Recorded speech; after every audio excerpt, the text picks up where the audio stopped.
All right, we're going to talk through Columbus here and how their D uh, are able to slide and squeeze in this clip and kind of talk through the little details of the slide and squeeze, why it's effective when done properly, right? And really being able to get pucks out of teams' hands really early. So we'll let this play through, then we'll kind of talk about it. It's just sometimes really good to see it at full speed. So that's the rush. Again, nothing comes of it other than a little scrum in the corner. Okay.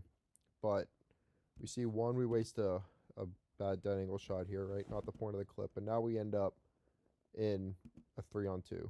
Okay. So we've also been talking a lot about in practice varying your starts, right? Like we've obviously got two players for Toronto at the puck level right now. We've got 2D automatically with some separation, right? Given that this is out of ozone, it makes a little bit of sense.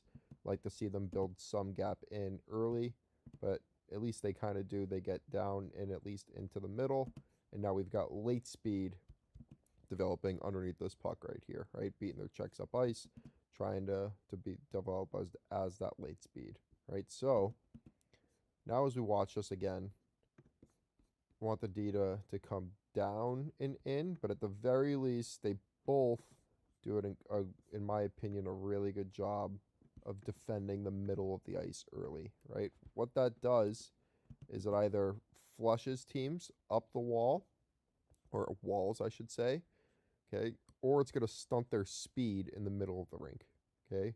That allows your back check time to work back, right? If you can obviously kill some speed, and then again, if you can force the puck to one side early, you're then you're eliminating a ton of options for the offensive team.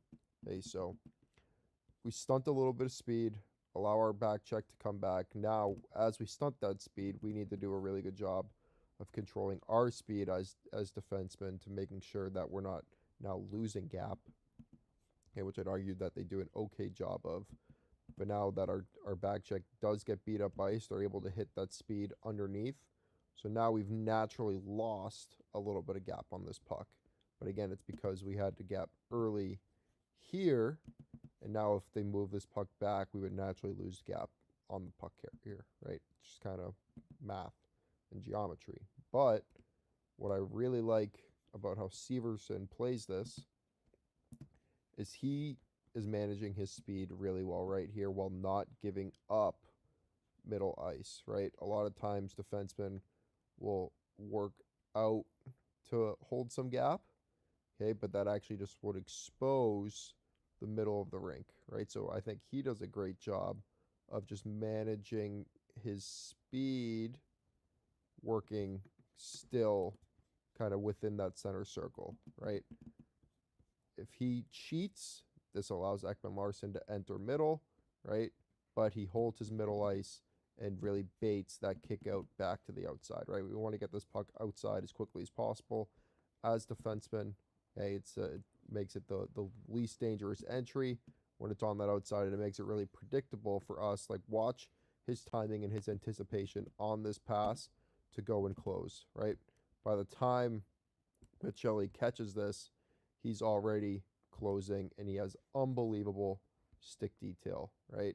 Stick and blade are up ice and to the puck from the middle, denying, not that it's even open, but really looking to deny any plays through, right? At the end of the day, that's Severson's job here, is to force this puck down into the driver, right? Or a bad shot, or at least just down the wall.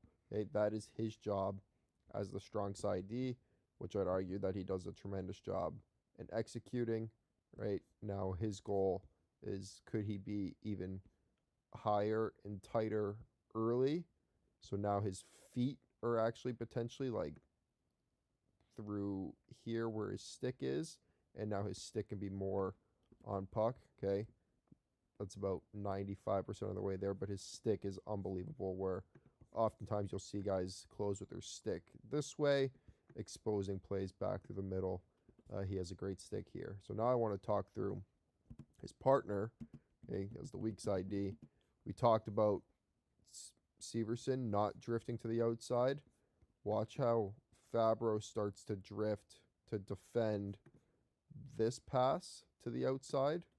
Okay, so then now when it goes to the other side, he's very late in his squeeze, and he does get there with a stick, but it's very contested and now ends up in a scrum where now he actually has poor positioning against the wall. And if Ekman Larson can get a clean touch on this, now they are in their D zone. Toronto continues to maintain possession, and it's not quite as big of a win. Okay. The biggest part of the slide and squeeze is the weak side D, because it's Severson's job to force this puck down into this dot area, which is exactly what happens. But if your partner's late, then the offensive team is just going to continue to maintain possession, right? So we need to turn this from the 3-on-2 that it is on entry into a 2-on-2 inside the blue, right? That should be the goal.